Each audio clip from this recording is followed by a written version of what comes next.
Hi అండి, welcome to our channel Aaradhya vlogs. ఈరోజు recipe వచ్చేసి పెసరగారెలు. పెసరపప్పుని 4 to 6 hours నానబెట్టుకొని మిక్సీ జార్లో వేసుకొని గ్రైండ్ చేసుకోవాలి. గ్రైండ్ చేసుకున్న పేస్ట్ని ఒక బౌల్లోకి తీసుకొని అదే మిక్సీ జార్లోకి ఆనియన్స్, పచ్చిమిర్చి, జీలకర్ర వేసుకొని పేస్ట్ చేసుకోవాలి. ముందుగా గ్రైండ్ చేసుకున్న పెసరపప్పులోకి ఈ పేస్ట్ని వేసి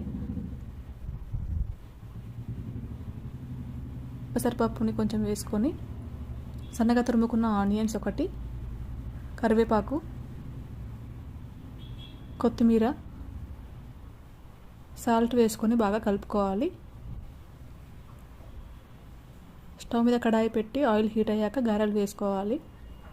స్టవ్ మీడియం ఫ్లేమ్లో పెట్టుకొని ఫ్రై చేసుకోవాలి. ఎంతో టేస్టీగా ఉండే గారెలు ready. Thanks for watching. Please do subscribe, like, share and comment.